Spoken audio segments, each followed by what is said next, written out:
Hello viewers, সবাইকে হামিদাস কিচেনে স্বাগতম। সবাই কেমন আছেন? আশা করি যে যেখানে আছেন ভালো আছেন, সুস্থ আছেন। আমিও ভালো আছি।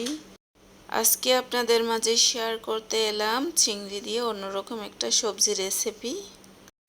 লাইক দিয়ে রেসিপি দেখা শুরু করবেন। চিংড়ি সবজি রেসিপিটা খুবই সহজভাবে আপনাদের মাঝে তুলে ধরার চেষ্টা করছি। রেসিপি ভালো লাগলে অবশ্যই শেয়ার, কমেন্ট, সাবস্ক্রাইব করে যাবেন। পাশে থাকা বেল আইকনে টাচ করে যাবেন।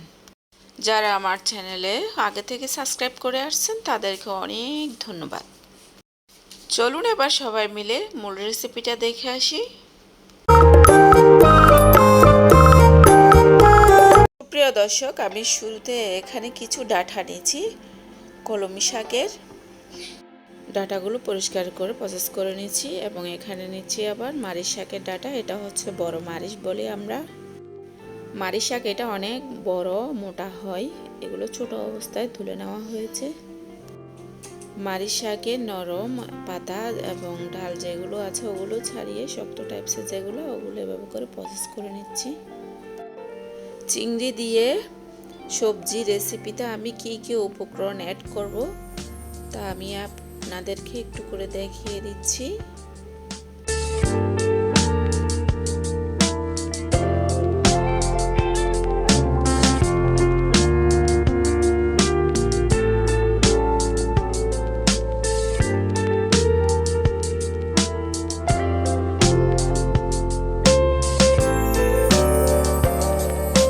মারিচ শাকের ডাঁটাটা একটু শক্ত, যার কারণে একটু গরম পানিতে সিদ্ধ করে নিচ্ছি।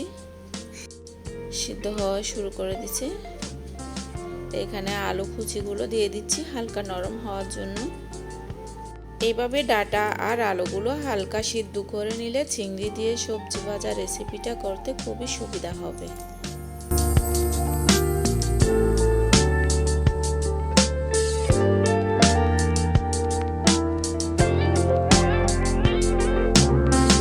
চুলায় একটা হাঁড়ি বসিয়ে দিলাম। এখানে পরিমাণ মতো তেল অ্যাড করে দিচ্ছি এবং পেঁয়াজ কুচি দিচ্ছি 1 কাপের মতো। হালকা নেড়ে ছেড়ে এখানে রসুন কুচি অ্যাড করে দিচ্ছি পরিমাণ মতো।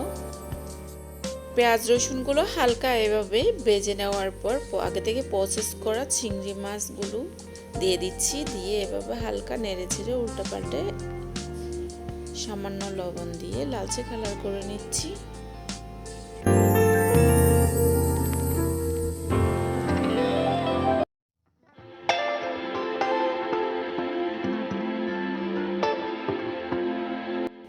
আগে থেকে প্রসেস করে ধুয়ে রাখা কলমি শাকের ডাঁটাগুলো দিয়ে দিচ্ছি। আবারও হালকা লবণ দিয়ে চামচ দিয়ে একটু নেড়ে ছেড়ে ভেজে নিচ্ছি।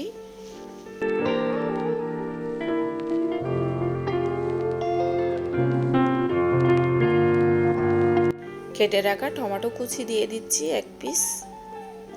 টমেটো কুচিগুলো দেওয়ার পর আবারও নেড়ে ছেড়ে ভেজে নিচ্ছি। এবার ঢাকনি দিয়ে ঢেকে দিয়ে মিডিয়াম তাপে কিছুক্ষণ রান্না করে নিচ্ছি। মারিচ শাকের ডাঁটা আর আলু সিদ্ধগুলো ঢেলে দিচ্ছি। দিয়ে এভাবে নাড়াচাড়া করে আবারও ভেজে নিচ্ছি। হাফ চামচ হলুদ মরিচের গুঁড়া অ্যাড করে দিচ্ছি। দিয়ে এভাবে ঘুরে আবারও নেড়ে ছেড়ে দিচ্ছি। রেসিপিটা চুলা মিডিয়াম রেখে রান্না করছি। এখন ম্যাগি মশলা দিয়ে দিচ্ছি 1 প্যাকেট। সাথে আবারও লবণ অ্যাড করে দিলাম। পরিমাণ মতো লবণ দিবেন আপনাদের টেস্ট অনুযায়ী। আলু মারিচ শাক সিদ্ধ করা যে পানিটুকু ছিল ওগুলো ঢেলে দিচ্ছি। দিয়ে এভাবে নেড়ে ছেড়ে ভেজে নিচ্ছি।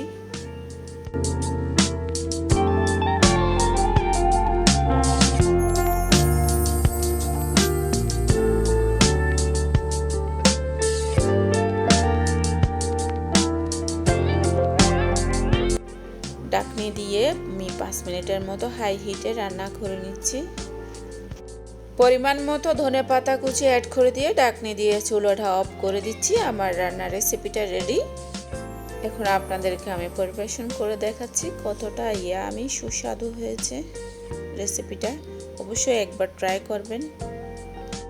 রেসিপিটা ট্রাই করে অবশ্যই কমেন্টের মাধ্যমে জানিয়ে দিবেন এবং রেসিপিতে কোনো ধরনের ভুল হলে ক্ষমা চোখে দেখবেন। সবাই ভালো থাকবেন যে যেখানে আছেন। সুপ্রিয় দর্শক, এতক্ষণ দেখছিলেন হামিদাস কিচেন। সবাইকে আগামী রেসিপি দেখার আমন্ত্রণ জানিয়ে আজকের মতো এখানেই শেষ করছি। ধন্যবাদ।